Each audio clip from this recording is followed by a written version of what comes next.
Sometimes I wonder why veterans are so hesitant to fight for the benefits and resources that have been made available to them as a repayment, as a thank you for their service. I don't understand it. When you sign on the dotted line to join the military, you make a promise, you make a commitment. But at the same time, and I've said this 100 times if I've said it once, at the same time, the Department of Defense, the United States, is making a promise to you, a commitment to you. And there is nothing shameful or dishonorable about holding them to that commitment. You fought, you served, you gave years of your life to train and to become part of the big machine.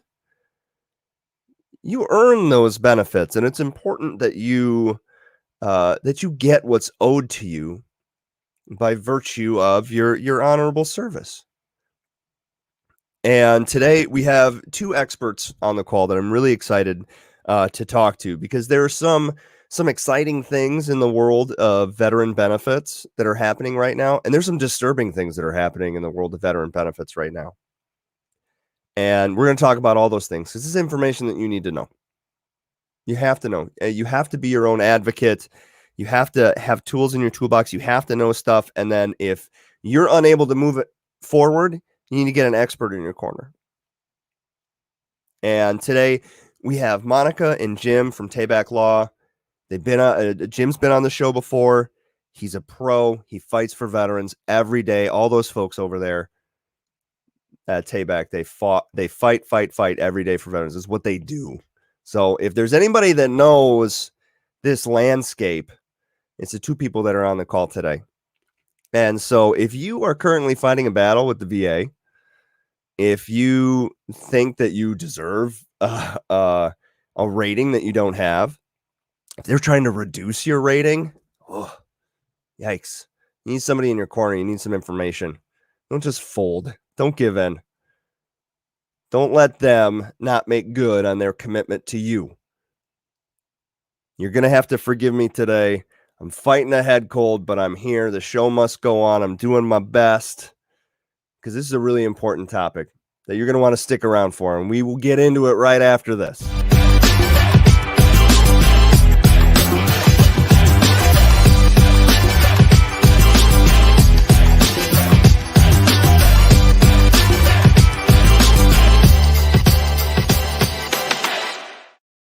I use the bumper video and the loud audio as an opportunity to just cough, to get that out of my system. So I think I'm good. Hey, there is a lot of stuff going around right now.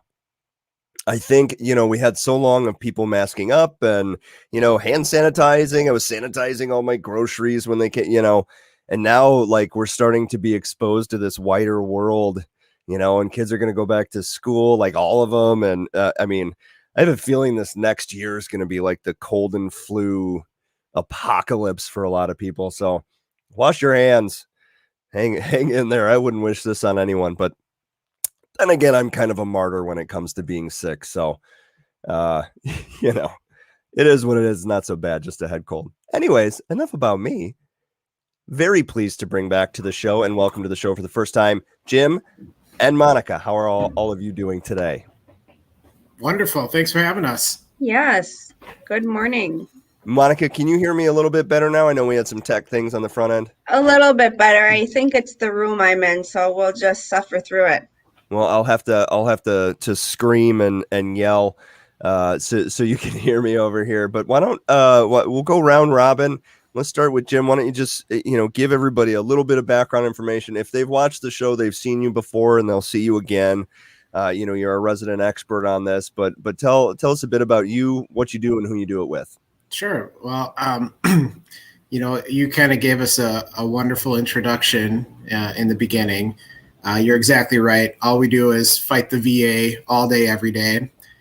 We've got, I think, 5 attorneys now fighting the VA on top of 10 to 15 paralegals and a few more legal. I think we've got all in all about 25 to 30 people full-time just hammering the VA all day, every day. So it's sad that we have to do this, but if it's not us, then who, right? So right. So we're doing it, and the VA is making it difficult, but we've had some really great wins. We continue to get veterans the benefits they deserve, and the one thing you were talking about earlier is the question of why do people not take advantage of the benefits they've earned.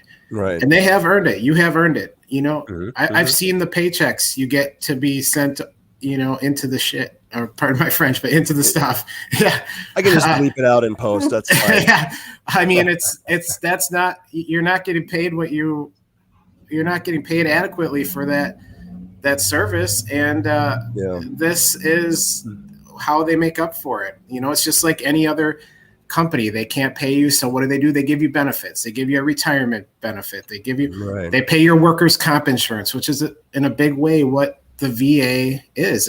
It's workers' comp for veterans that are injured or disabled as a result of their service, and or just during their service. Yeah, right, exactly, and that's the way it is. That's an interesting point. I do want to dive into that. I have a good follow-up question. I want to give Monica a chance to introduce herself here. Monica, why don't you talk about what you do here? Hi. So, I work with Jim. I'm one of the attorneys at Tabak, and we, just like you said, we go after the VA for our clients and for our veterans, for what they're entitled to. One of the things that we talk about a lot is what are our veterans entitled to? Is it, the benefits, whether it's a service-connected injury, is it a monetary benefit? But the thing that people, I think, sometimes forget about in all of this is it's not just for you all the time. If you have a spouse, and you have a high enough service-connected disability, that might be something that flows for your spouse. The Wisconsin Department of Veterans Affairs has benefits as well for people who have certain service-connected disabilities at certain ratings. And, these are all just kind of extra benefits, if you will, that when we're talking about getting that veteran service connected, which is our main goal, there are other things that follow along too. So, it's important for people to understand that there's a plethora of benefits that could be at stake here. And I think that is a really super good point. When you get that service connection at varying levels, it's not just that federal benefit, that monthly payment that you get. There are also state and local benefits that you may become eligible for as you go up the chain in your disability rating. For example, if you're over, I think it's 70% in the state of Illinois, you don't pay property taxes. A lot of states have property tax relief that's tiered based on your disability rating. You may get free trout stamps at your local Walmart if you have a certain disability rating, and everything in between.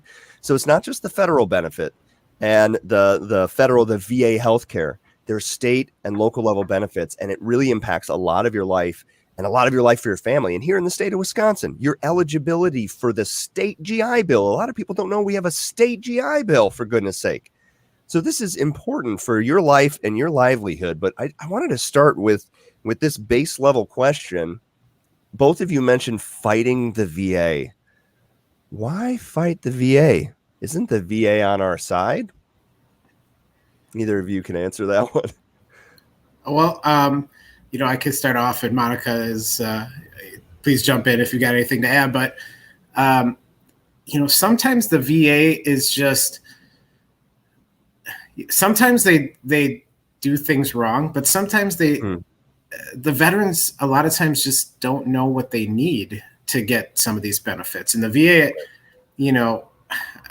it's kind of one of those things where it's a love-hate relationship, because they do a lot of good. They take care of a lot of people, and a good percentage will go to the VA, get what they need, have no problem. But then there's another percentage that they go to the VA and they have nothing but pushback and problems. And a lot of times it's because the process was either started incorrectly, or a document was filled out incorrectly, or a piece of evidence is missing. And So the fighting, it's not always the VA doing the wrong thing. Sometimes it's unfortunately the veteran or their advocates are not quite up to speed on what is needed and or don't have the resources to get what is necessary to prove a case. That's a good point. And the VA, I have to say, I hate to come out and be like, oh, the VA, they're terrible, they're horrible. That's not, I have come against very few people that actually work within the VA that are like, yeah, forget about veterans. They have a job to do, and their jobs are very limited. And, you don't have an army of 10,000 attorneys at the VA. You have a bunch of people that have a job to do. And so sometimes those parts don't always fit together correctly. And that's where we come in, where we are marrying what they want from you, what information, what forms they want from you, with what the law says you are entitled to and what the VA has to do to make sure it all comes together. So when we are talking about fighting the VA, we're not saying the VA is horrible or that they're out to get anybody. There are great people. I mean, I could give you a dozen people that I work with at the VA that are wonderful. And that's not, but the system's just broken. And oftentimes you need an attorney or an advocate to help you through it. That's a really good point. And I'm sorry to put you on the spot with that question. I know I phrased it in a very clickbaity way there. And for anybody that's watching, I did that intentionally. And if you're watching on Facebook, LinkedIn, YouTube, or Twitch, please drop a comment or a question. These are two experts. Ask your questions about military veteran benefits, VA benefits, VA disability benefits, anything. Carlos already hopped in on there on Facebook, so Facebook gets the first comment award. Thank you, Carlos. He said thank you for your hard work, and thank you, for the two of you, for what you do for veterans every day to get them to realize, that they need these benefits. So what happens if I'm sitting at home and I'm a veteran? And I'm not service connected in any way. Tough guy. I made it through, no problem. But I have kind of nagging shoulder pain. And I don't know what I don't know. And I filled out paperwork and the VA said, you're not eligible, whatever.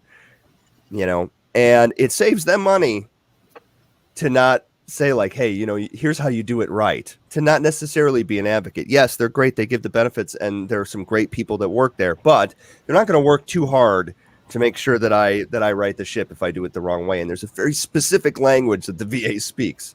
So I'm sitting at home, I got nagging shoulder pain, and I know in my heart of hearts that it's service connected. But I'm not a service member anymore. I didn't take care of it before I left. But I know that I injured it in X situation. How do I get started? Well, there's three things that you need in order to get a service connection. You need to have a current diagnosis. You need to have an event that created it, and you need to have a link, a nexus. So in that type of a situation, you're talking about, was there any documentation? First thing, is there any documentation at the time that this happened? Oftentimes there's not, but if there is, that's good in your corner. Do you have a current diagnosis? Now, that's what the VA wants you to have. They want you to have a current diagnosis. But if you have symptomology and you know what it is, go to the doctor, figure it out. You may not have had it called something for the past 10 years, but you know that you've had it. So the real bridge that has to get gapped is the diagnosis you have now and what happened in service that connects the two. And maybe, Jim, I don't know if you want to talk a little bit more, more about that. Sure. Yeah. So what she's talking about is what the VA calls the nexus. And that's kind of a lot of times where the rubber meets the road in our legal fights, because what ends up happening is if the VA can verify that there's something in the service that could have caused whatever condition you're alleging, they're going to send you for a comp and pen exam, which anyone who's had any sort of VA compensation benefits knows what that's all about. You basically go see a doctor, someone who doesn't know you from Adam. No, or maybe they know you are Adam, but either way, they don't know you at all. And there you go. And you go see them, and they, in their, I've heard of 5 to 10 minute exams, and I've heard some where they, are longer, but they're not, they're trying to get a history of your condition. And a lot of times, it's hard because they don't have the documents they need. They don't have the imaging. They don't have, they're just sent over to them, and they're supposed to diagnose you and then give an opinion, which is what I was talking about before, which is the nexus opinion of whether or not the service related incident was in some way related to or causing your current disability. And the way they decide that, if I'm not mistaken, and correct me if I'm wrong, is whether or not it is more likely than not that it was connected. So basically, this doctor who meets you and talks to you for 20 minutes gets to decide whether or not it is more than 50% likely that there is the connection. And Adam, let me, it's actually, the good news is it's actually 50% likely. So the key word is at least as likely as not. So if it's equal, say that one more time. Yeah, the key phrase, as likely as at least not. as likely as not. So, it could be more, but as long as it's a 50-50 chance, which actually gives veterans a real opportunity to prove that their condition is service related in ways that other types of legal cases you can't do. If it was workers' comp or personal injury, it would have to be more likely than not, which is harder. But here in VA land, if you can get the VA to say, well, you've got an equal amount of evidence for your case as we have against it. It's basically, I like to say, it's the tie goes to the veteran on these cases. So nice. Now the problem is that these doctors do not necessarily understand that standard of proof, and that standard of proof, the at least as likely as not, that's supposed to apply for every piece of the puzzle along the way. If you give a statement, the analysis is that statement at least as likely true as not. Is there evidence for it? Is there evidence against it? And it's supposed to be on every single decision on every piece of the puzzle along the way, not just the overall case as it. So when you're talking to a doctor and you're saying, okay, well, my knee locks up, they're supposed to be thinking, okay, I see what's going on. I see the medical evidence. Is it at least as likely as not that his knee locks up sometimes? And that entire process is supposed to have that type of thought upon when they're evaluating each piece of the puzzle. And sometimes the doctors in particular, because they're used to these other legal cases where the standard is much more stringent. I think the terminology generally is within a reasonable degree of medical probability. That's their thought process, because every other legal case, that's what they want a doctor to testify. Meaning it's got to be, there's got to be no reasonable other explanation. Whereas here, that's not it. That's here is there a 50-50 chance that what this veteran is saying is the case? And that's what they're supposed to be evaluating it as. Right on. We actually just had a question pop up. Excuse me, from Rick Rogers. He's both a client at Tabak and a retiree from WDVA and the Center for Veterans Issues. Thank you for your service during and after and all of the above, Mr. Rogers. He says, I was wondering if the attorneys would discuss duty to assist and benefit of doubt. I'm not really sure what that is referencing to, but you're the experts, not me. Is that something you guys could speak on? Sure. Well, the duty to assist is the duty that the VA has to help you develop your claim.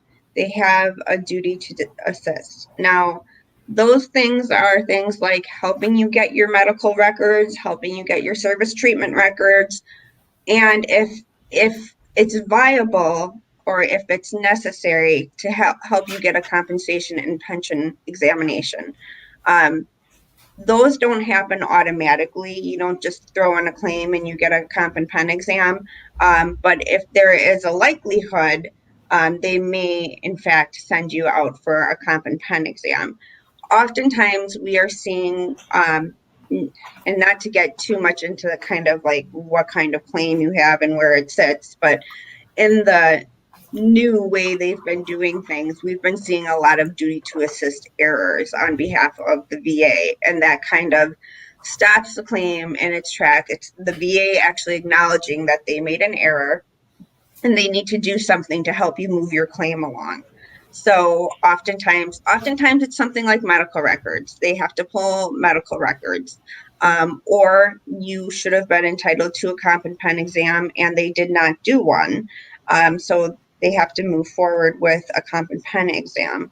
The benefit of the doubt rule, and I'm going to make this real brief and let Jim talk, but the benefit of the doubt rule is what Jim was just talking about. Okay. The tie goes to the runner. That is what the benefit of the doubt rule actually is in the realm of VA. Yeah, that's just sort of that's what they call it. What you were talking about before, Adam, with being more likely, that's called preponderance of the evidence. Benefit of the doubt is what the VA has named it. Honestly, the VA is the only legal type of case where you have that standard. So you'll never see that anywhere else or hear it anywhere else. At least as likely as not. That's right. Yeah. Is that right? Yeah. Yeah. So let's say I'm at home. I just got back from the doctor, and the doctor said, "Yeah, your shoulder is messed up."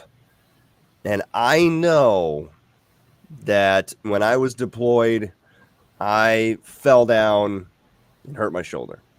Or I was working on something. I'm a maintainer. I was working on something overhead for a prolonged period of time for many days, and my shoulder's messed up.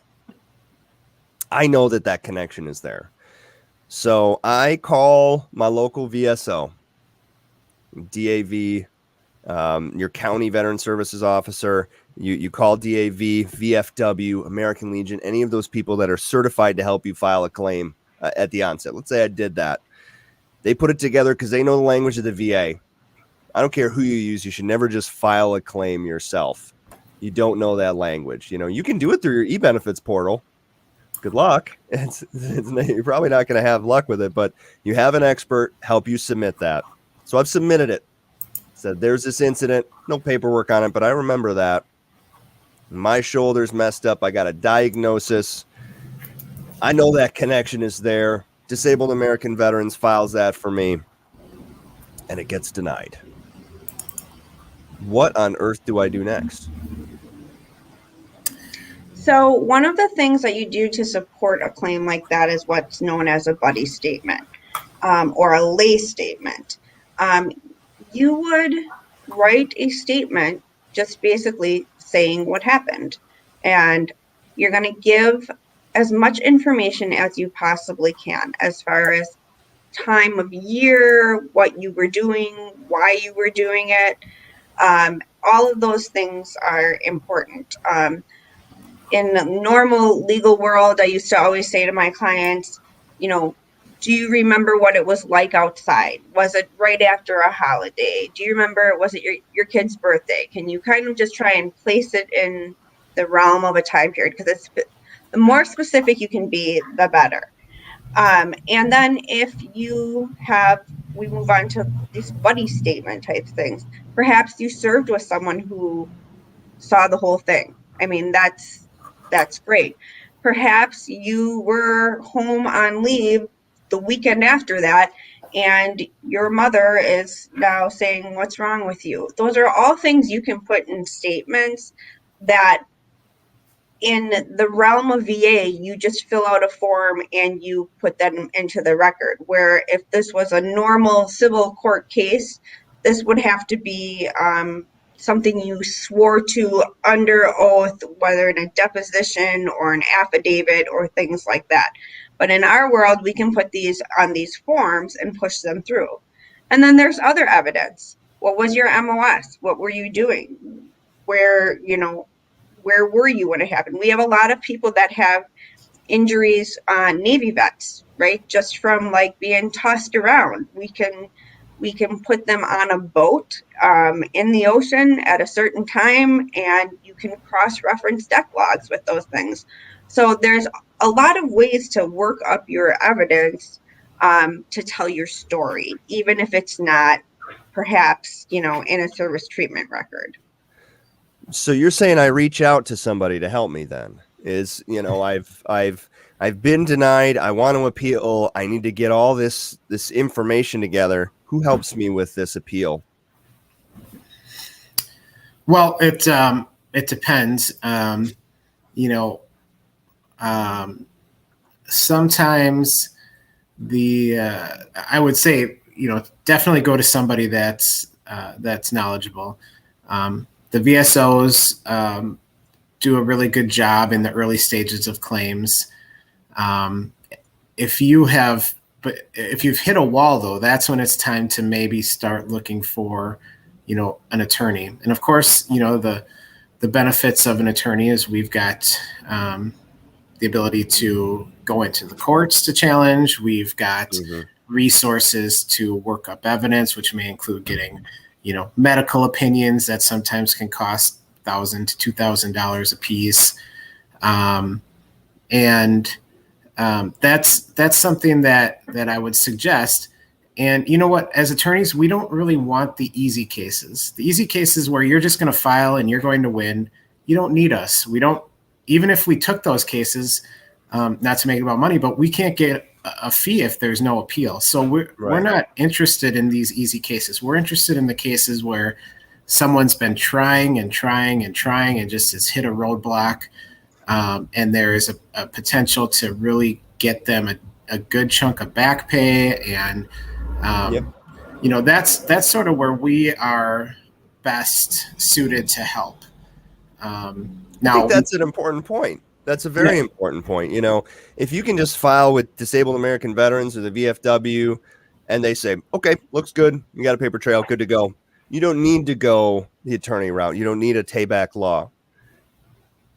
That's right. The ones that really need the support that have been fighting the VA and believe that they've been wronged or that there's a potential that they've been wronged, that potentially need a resource like yours.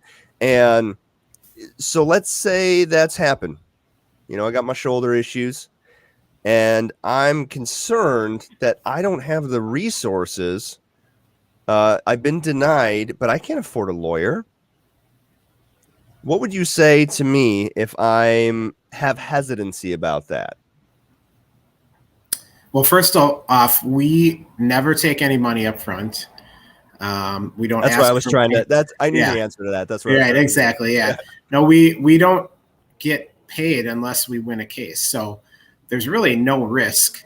Generally we take a case. It's very little effort or work on the part of the veteran, and there's no payment unless we win the case. We even eat the cost of any fee or any costs that are incurred. If we lose a case, we'll eat those costs. So if we say, hey, you've got a good case, let's go get a medical opinion, it's $1,000. We're going to put that money out there. And if our analysis of the case is incorrect and that medical opinion does not move the dial for you, that's going to be, that's on us. We're not going to ask you to pay for something that we've suggested and you don't even win your case. So there's really no risk as far as, money out of your pocket. When we do win, we take I don't want to say the minimum because you could always take less, but the VA has these rules about what you can take for fees.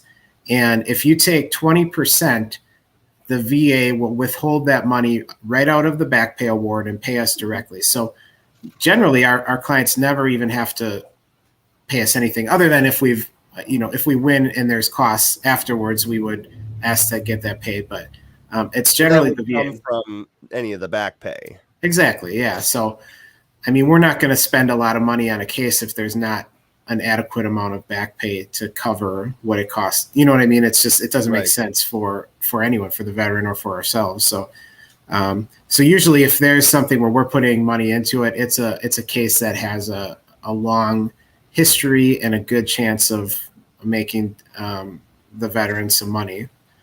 You bet. So we just had a question come in, and I encourage anybody that's watching, no matter where you're watching, if you have questions, please throw them out there. I'm sure, Jim and Monica, you get questions like this all the time. They're like, what if blank? And so before I read this, April, I should just let you know that I see your question. I'm going to read it, but it's going to be really hard for them to give you specific answers for your situation unless they know a little bit more. But we're going to do our best to give some general advice. She says, recently diagnosed with another autoimmune disease, currently getting a VA disability for a different autoimmune disease. Is it possible to get VA disability for both autoimmune diseases? If so, what would I need to do? I believe the answer is, if there is a service connection, then yes.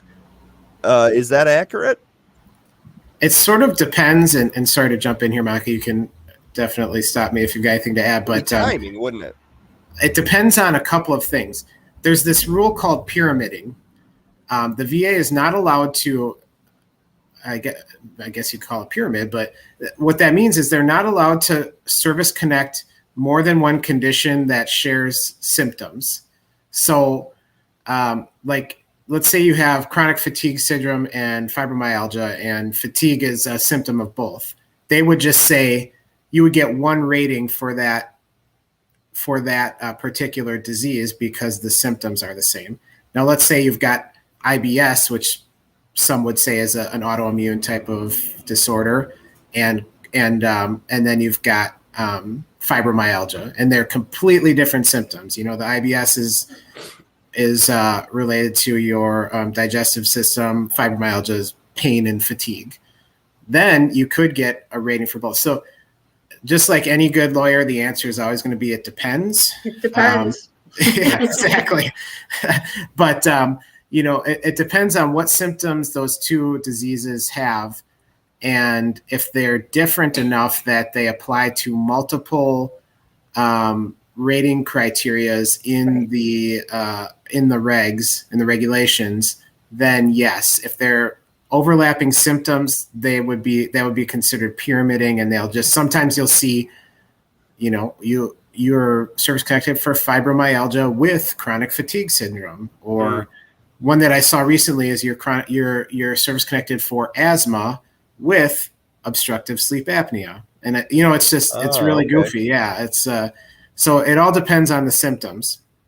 And keep Monica, in mind, you have like, the something to add there? VA is a beast in and of itself as far as rating criteria. You have to fit in a box. There is a number that goes with something. It's not like getting in a car accident and just saying, I'm hurt now. You have to be able to take what it is that's, the problem, and put it into a certain box. So, there's all sorts of, we had a ton of questions about like mental health. Well, mental health is one rating schedule, and we can put a number of different things within that number. So it's very, as you would expect with VA, it's very much, where can we get it to plug in? Right on. Yeah. And so, April, I would encourage you to reach out to Tabak. I mean, it doesn't, like they said earlier, it doesn't cost you anything to get this kind of support. And if they think that you've got something there, Jane Babcock, who we all know and love, says hi, Jim, Adam, and Monica. Jane is a legend in the veteran services world. We know and love Jane. Hi, Jane. April, I'd encourage you to reach out to Tabak. I am personally, and I'm not on the take for this, I'm personally a client of Tabak. Extremely satisfied, like times 1,000. They do everything that they say that they do and more. Like, this is legit. Yeah, please, April, please reach out. And, do you guys want to give me a contact number? I'll just throw it in the banner here on the bottom. Sure. The best way to reach our veteran benefits department, we have kind of a bat phone type of line. Okay. It's 414-375-1735. 1735. Yeah. I can add the banner in real time. Contact Tabak. Wow. Yeah, look at that. I know. But Adam, let me add Tabak Law. So, while you're doing that, I do want to say, Mhm. Just because you don't get a different rating monetary wise does not mean it doesn't make sense to still get that second autoimmune disease service connected. And why is that? And here's why. Number one, diseases progress, and the sooner you get it connected, the closer to service that you're claiming things, the easier it is to get connected. Number two, certain diseases can cause other issues, secondary issues, and if it were to cause something else, you could claim that secondary condition as being service related. And then number three, treatment purposes. If you're not over a certain percentage, you can only get treated for service connected conditions.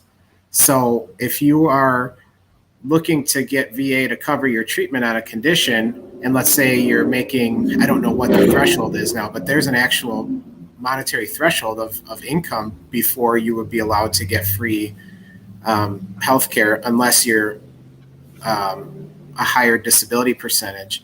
If you wanted them to cover treatment for that condition, that would be another reason to get it on there. Right on. And I would like to add a number 4. And the reason for this is our Vietnam veterans. So when our veterans came back, they had all sorts of stuff that they made claims for. VA said, no, sorry, you're not service connected for that. That doesn't exist. Well, lo and behold, we find out 25 years later, they do exist. And Right. if you made that claim earlier, there is a different type of compensation you might be entitled to if you made that claim at the time that VA wasn't acknowledging that.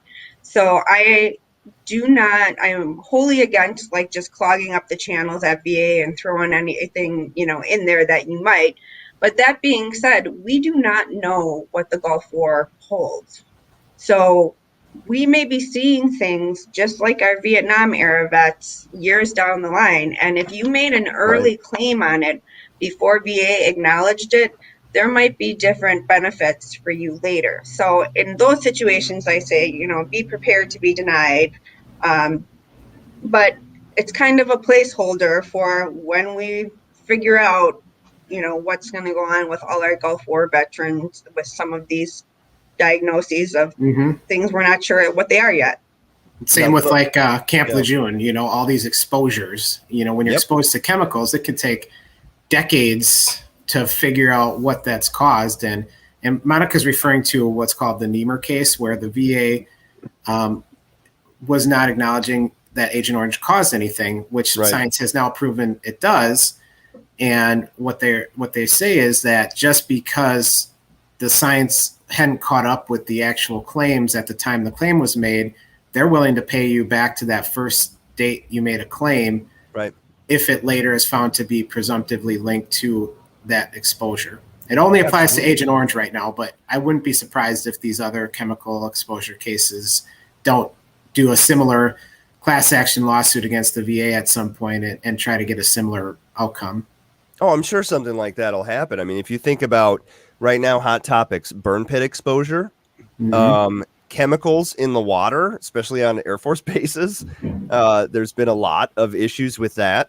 And you're right. Sometimes it takes 10, 20 years for science to be able to back it up in conclusively and say, look, this is a cause and effect. This is real. And if you make the claim, when you got out of the military and it was denied, and 20 years later they say, yes, Agent Orange is a problem. Yes, burn pits are a problem. In many cases, they'll go back to that initial claim and back pay you what they owed you that whole time. And it could be thousands of dollars a month for years and years and years. Big money. You could be looking at a big money payout. And it's not trying to hose anybody. It's you were owed that this whole time. And so it's really important to when in doubt, claim. Just claim. If you think there's a connection, you make that claim. I think the other part I want to foot stomp is the one that I learned the last time you were on and have since personally seen is the secondary condition. So let's say April, let's say your autoimmune disease is fibromyalgia. Let's just say. And let's say that state of constant pain and fatigue, and it's service connected. So let's say you're service connected for fibromyalgia, and you have recently been diagnosed as depressed. You have clinical severe depression.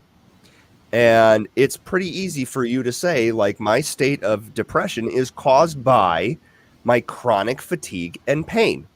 Now, if they can find the link between you currently being diagnosed with depression and your service-connected diagnosis of fibromyalgia, you could get a secondary rate. You wouldn't get a depression rating initially, but if they connect it to something that is service-connected, then you could get a rating for that. Is that accurate? Am I rounding that up?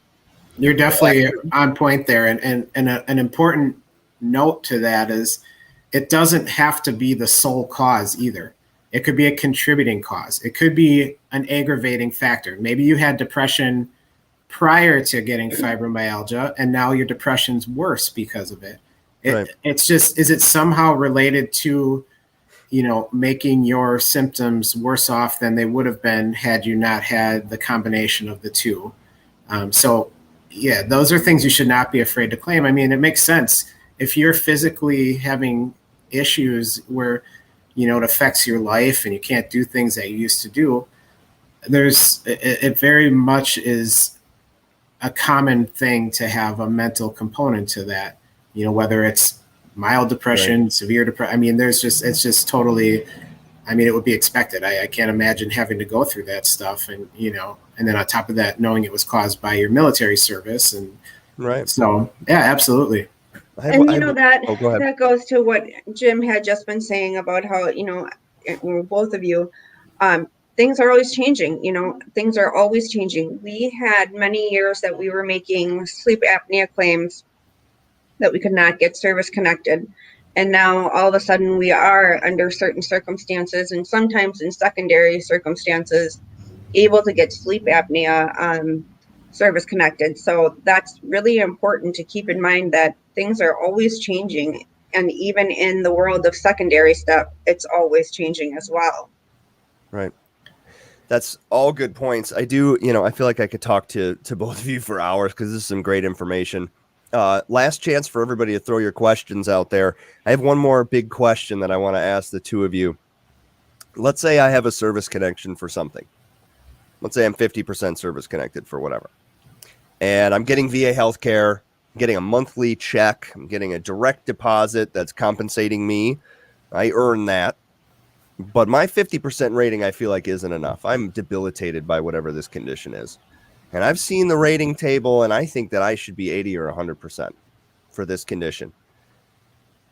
And I would submit something to try to increase the rating, which you can do, but I've heard horror stories. I'm worried about, I'm going to submit something to try to get this bumped up to where I believe it deserves to be. But I've heard tales of people doing that, and the VA then says, oh, you're not as bad as we initially thought, so bump you down, and then all these benefits go out the table, and this standard that I've been used to with the payments and the benefits. And what would you say to somebody like me? Well, it's not impossible. I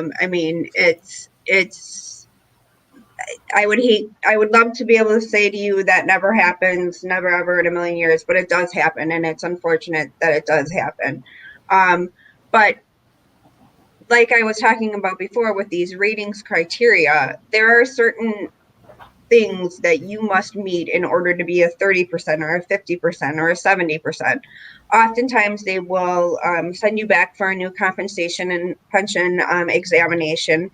And the way the VA rests or hangs their hat on those comp and pen exams is a little unfair. Because in your situation, let's say that you had this worsening diagnosis or worsening illness, and your medical records completely support that. They support that it is what you think it is. But then you go to a comp and pen exam, and the comp and pen exam goes, well, maybe you may have actually gotten better. You have all these medical records in your corner to help you. Now, I would not suggest you try and do that on your own without an attorney when Right. you're trying to fight one of those, because it is very legal heavy and how we're going to fix that. It's very doable. It happens all the time. We have clients we do it for all the time. But there are things that we have to explain to the VA, like, well, your comp and pen is not the end all be all. This man or this woman has all sorts of other things that are proving that their condition is this bad. So as attorneys, we know how to fight that. As attorneys, we know the nuances in the law that can help you get out of that mess. But it does happen. I don't want to say it happens real often, but often enough that it shouldn't be happening. Yeah, and here's the thing, Adam. A lot of times the rating scale does not adequately account for the debilitating nature of some of these diseases. And what I mean by that is, for physical issues, pain is not really measurable, right? I mean, it's a subjective complaint. And at the same time, you can only get, pain is only worth 10%. It doesn't matter how bad that pain is. Pain. Wow. Yeah. So if you have pain let's say you have knee pain, that's going to be a 10%. It doesn't matter if it hurts once every year or if it hurts all day, every day to the point you can't get up. Now, because the way that the rating scale is set up, and who knows why or how they figured this out, but it's set up based on angles of where you're able to, your range of motion angles. So like they're looking at, to get a higher percentage, it's actually how far can you bend your knee. It's not how bad does it hurt, it's how far can you move it, which doesn't make sense, but it is what it is. So the problem is, and I see this all the time, people come in and they're like, my knee pain is so much worse now than it used to be. Well, then they go in and on that given day, for whatever reason, they're able to bend their leg further than they were the last time they were in. And the VA says, well, you had pain then and you could only bend it this far then. You have pain now and now you can bend it this far. And then they look at the little chart and it says, oh, well, with that angle of range of motion, it's only worth 10%, and even though you used to get 20%. So that's where the real challenge comes in with those types of things, and knowing whether or not it makes sense to file an increase, is because they're going to send you for a comp and pen exam, and that comp and pen exam is a snapshot. It's a snapshot of what is happening right then and there at that time. They're not able to follow you around for a week to see, when your knee's at its worst or when it's at its best. It's whatever it is right then and there, and a lot of times they'll be right in the morning. You'll be fresh. You won't have walked on your knee all day, and you get in there and your knee's doing okay at that point. And then all of a sudden they're saying, oh, well, you were able, your range of motion is improved from your last visit, even though they don't take into account, that the fact that, half the time you can't even get off your couch without someone pushing you up, or, so it's really a goofy system, and it's hard to know whether or not to do it, because you don't know what's going to happen the date of their exam. There's no way to predict that. And another important point, I think, and you'll have to correct me if I'm wrong, because again, you're the subject matter experts here, but if I have submitted to try to get my knee pain and range of motion increased, should I be worried about them also, since I've submitted something, let's say I'm already getting rated for sleep apnea, and I want to get an increase for my knee pain or a new claim for my knee pain, should I be worried that they're going to open my file and be like, well, let's look at all of his stuff, and am I subjecting myself to a potential decrease for sleep apnea or any of the other things that I have rated, or just what I've tried to get changed? Well, just like the good old lawyer I am, it depends. In very rare circumstances, they would look at other things. Here's one that I've seen recently, and this is just ridiculous to me. One that I saw recently was we had appealed, or the vet had appealed something at one point, and I don't remember exactly what condition it was, but then they looked at the exam which was it was the same examiner for a few conditions, all musculoskeletal related. So it was, an expert of probably an ortho or something like that. Sure. Well, then they find that this comp and pen examiner did not have the proper credentials to give an opinion in the first place. And so now they say, well, this person was not qualified to have his opinion used to give you your service connection for any of these conditions. So we're sending you for a new comp and pen. Lo and behold, the new doctor, not service related, of course, so. And just wiped it all out. Just wiped it out. Yeah. And, wow, just ridiculous. So, what do we do at that point? Well, it's not, it's scary. What were you able to do? Well, what we are doing is we are sending him to our subject matter experts, our orthos, who are more than qualified, know the VA. Many of them are veterans themselves, have given opinions on, hundreds, if not thousands of cases similar to these types of claims. And we are getting our own opinion, which the VA will probably not give the proper evaluation to at first. We'll have to get up in front of a judge and at that point, hopefully get a fair shake where they'll look at both exams. And the VA, they're very much tied to whatever their comp and pen examiner says. When you're at the lower level, in the regional offices, those people, if the comp and pen examiner says it, that's their gospel. They're taking it. They're not looking at what another doctor says. They're looking at what that doctor says. Now, when you appeal it up to like Board of Veterans Appeals or something like that, now they're doing the proper legal analysis. And then, if we have to, we'll take it into the Court of Appeals for Veterans Claims, which is a federal district court that is only, their only job is hearing veteran claim disputes.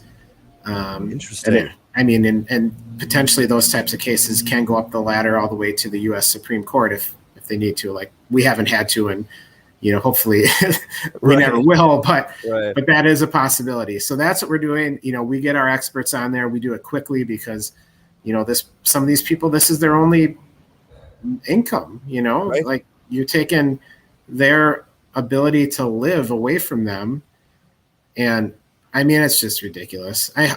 That's a rare occasion. Very rare, yeah. Although I've seen it now twice in the last 3